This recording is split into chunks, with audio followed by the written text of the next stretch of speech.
Assalamualaikum and good day to everyone. My name is Sonayah D. Guimba from Mindanao State University, Main Campus, Marawi City, Philippines. Together with my co-researchers, Myra Nizakaya and Haya Dilinugan, we would like to present to you a research paper entitled The Level of Understanding on Islamic Barter Trading Among Selected Maranao Businessmen in Marawi City. To give you a background of the study, today's modern barter system provides the exchange of goods and services in an organized market. In the literature, this organized barter type is referred to as multilateral barter and financial exchange. Barter system is also referred to as stock exchange of the goods and services. The goods or services purchased in this market are paid with the goods or services produced or traded, not with money.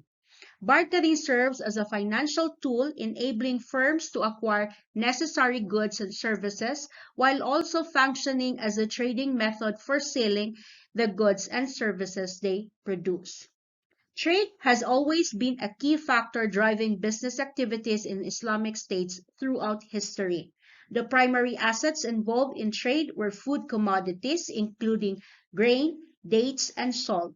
These food items are mentioned in early Islamic texts and have been the subject of numerous hadith. Notably, the text of Al-Bukhari specifically mention dates, wheat, barley, and various types of grain, salt, gourd, fruit, and dairy products. Narrated by Ibn Umar, the Prophet said, the selling of wheat for wheat is riba or usury, except if it is handed from hand to hand and equal in amount. Similarly, the selling of barley is riba, except if it is from hand to hand and equal amount, and dates for dates is usury, except if it is from hand to hand and equal in amount. Bartering is the direct exchange of goods or services without involving money, and while it requires negotiation and time, it benefits all parties involved by allowing them to acquire desired items or services without the need for money.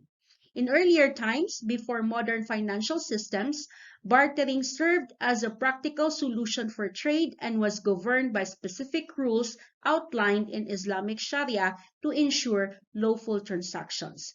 Islam prohibited certain forms of sale contracts such as munabada and mulamasa, which deprived the buyer of the opportunity to inspect goods before finalizing the exchange. During the Marawi City lockdown in 2017 and the 2019 pandemic, barter trading emerged as a means for people in evacuation centers and the Maranao community to acquire essential goods. With the implementation of general community quarantine, online barter trading gained popularity through social media platforms. However, while bartering and alternative currency systems can coexist with monetary systems, they often result in imbalanced trade and lack a standardized unit of measurement. Recognizing this, researchers aim to assess the level of understanding of Islamic barter trading among selected Maranao businessmen in Marawi City.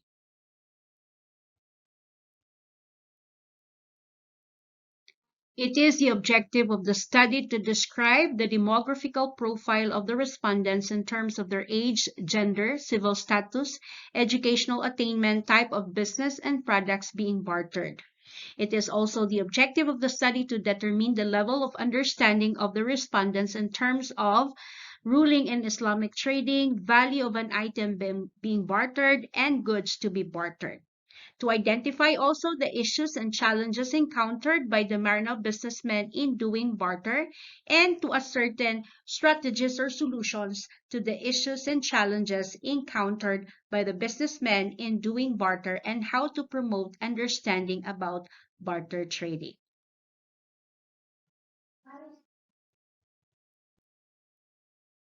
For the framework of the study, in Islam, barter trade is permitted and acknowledged, guided by the Quran and the Sunnah.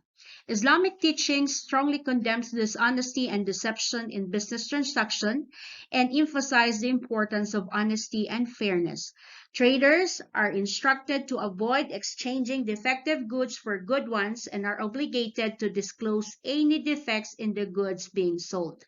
The Prophet Muhammad, peace be upon him, highlighted the significance of truthfulness and transparency in transactions. With the blessings of a transaction depending on honesty, Islam also stresses the importance of conducting transactions within an open market and ensuring that sellers are informed about market conditions and prices. Fairness for both parties involved is emphasized, with sellers required to disclose defects and buyers prohibited from taking unfair advantage of sellers' lack of information. The Prophet, peace be upon him, said, "Gold for gold, silver for silver, wheat for wheat, barley for barley, dates for dates, and salt for salt. Like for like, equal for equal, and hand to hand. If the commodities differ, then you may sell as you wish, provided that the exchange is hand to hand." For the value of an item being bartered, there is no universally accepted measure of value of standard unit of account in a barter system. For a barter exchange to take place between two parties, there must be a double coincidence of wants, meaning both parties should possess what the other desires. Practically, any item or service can be subject to bartering as long as the involved parties agree to the terms of the trade. These cashless exchanges can be beneficial for individuals, companies, and countries, especially when they lack hard currency to acquire goods and services. In a barter system, the value of an item is determined through negotiation between two individuals who wish to trade their goods and services on an equitable basis. This practice traces back to the earliest form of commerce, predating the existence of hard currency. While hard currencies are widely accepted worldwide as a means of payment for goods and services, they might be favored over domestic currencies. Goods to barter refer to the items or services that are exchanged within the involvement of a medium of exchange like money. A barter-based economy differs from a monetary economy in several ways. The key distinction lies in the immediate exchange of goods or services, with the trade being reciprocal in nature. This reciprocity entails a negotiated or fair trade, ensuring that each party receives the desired item or service in an equitable amount corresponding to what they are offering in return.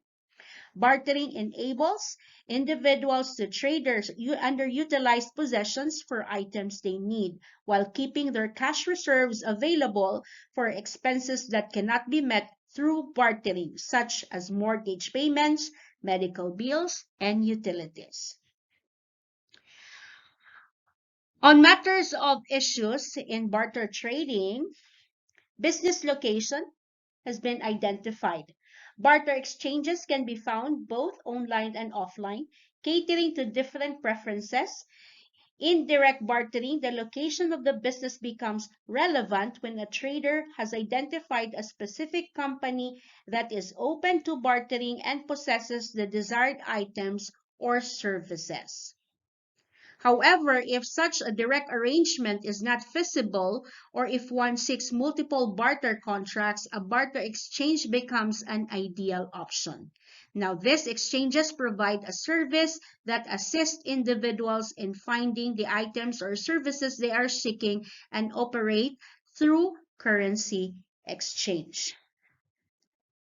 When someone desires the goods offered, the individual will receive cash in return, which can then be based or used to make purchases from any member of the exchange. While there may be associated costs, the other flexibility offered by barter exchanges can prove valuable. Additionally, traders can also explore offline groups within their local business communities for further opportunities.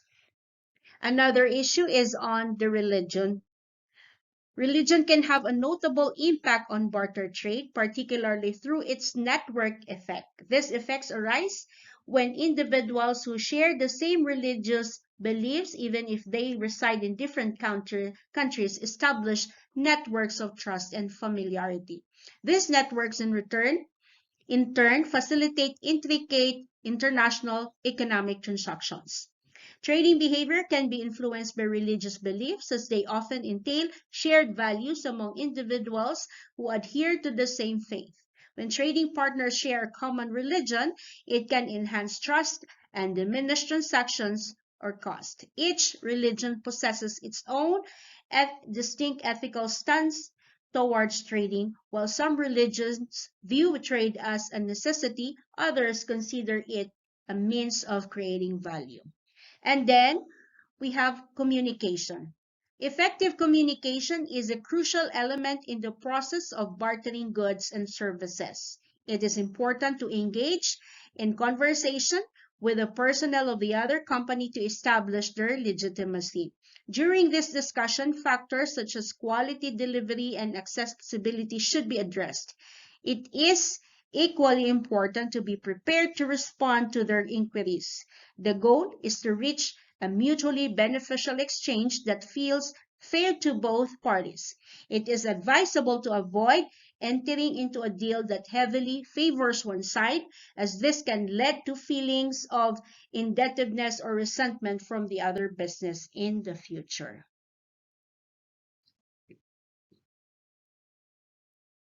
For the design and methodology, this research made use of a descriptive design, and this was conducted at Marawi City, Lanao del Sur, Philippines, with 50 selected business owners as respondents. The instrument used was a researcher-made survey questionnaire, and the statistical treatment used frequency, percentage, and weighted mean. For the results and discussion on the respondents' profile, a large portion of the respondents, or 56%, are in the age range of 23 to 29 years old. They are mostly female. In terms of civil status, majority are married and are graduate of a bachelor's degree with 34 or 68%. Furthermore, 25 or 50% of the respondents owns RTW businesses, while the remaining 50% of the respondents are into cosmetic businesses, gadgets, glassware, and appliances.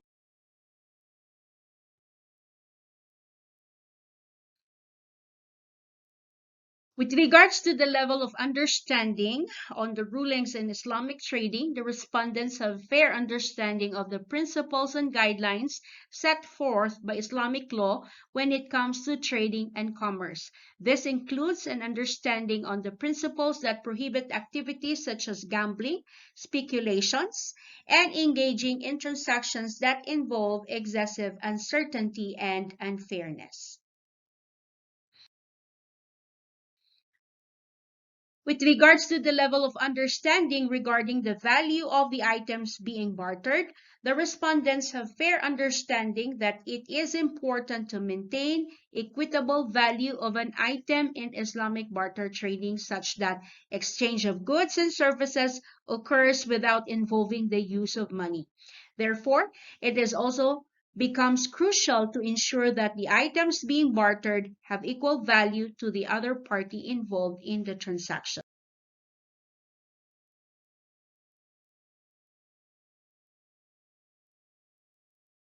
As to the level of understanding on the type of goods to be bartered, the respondents have fair understanding that goods to be bartered should be in good condition and useful. This implies that the items exchanged should be in a state where they can fulfill the needs or serve a purpose for the other party involved in the barter transaction.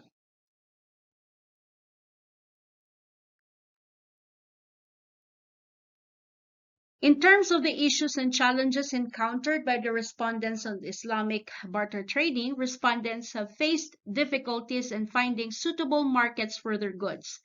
This implies that identifying appropriate locations to conduct their business activities has been a challenge for them. Furthermore, the respondents have also encountered issues and challenges in Islamic barter trading in terms of religion. Findings revealed that engaging in barter trading with individuals from different religious backgrounds poses challenges due to the differences in religious rulings and practices.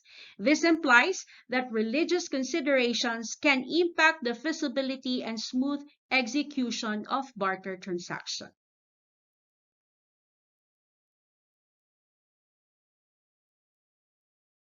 Respondents usually lose a barter trade transaction due to language barrier. It is therefore concluded that majority of the respondents are female, aged 23 to 29 years old, married, college graduates, and engaged in ready-to-wear businesses, primarily bartering clothes.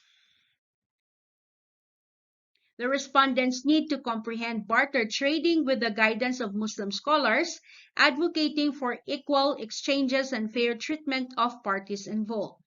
As the responses were predominantly in agreement, which means fair understanding of the Islamic barter trading, it is concluded that the government support is needed to facilitate the widespread dissemination of knowledge and understanding on Islamic trading among Muslim barter traders in Marawi City. For the recommendation, Maranao businessmen should take the initiative to acquire a comprehensive understanding of the concepts and rulings of Islamic barter trading. It is advisable for businessmen to conduct business transactions based on the rulings and principles of Islamic trading in order to establish good connections and relationship with other businessmen. Businessmen should familiarize themselves with the standard methods for determining the value of goods or items to be bartered, ensuring compliance with Islamic business rules. Attending workshops or barter trading training programs can greatly contribute to enhancing business ideas and skills, thereby improving their overall performance and success in their careers. Government agencies should also organize seminars or forums that specifically address the topic of barter trading, providing educational opportunities for interested individuals. To formulate also best practices for Muslim barter traders can help prevent transactions failures and ensure the satisfaction of both parties involved. These are the references used in the study.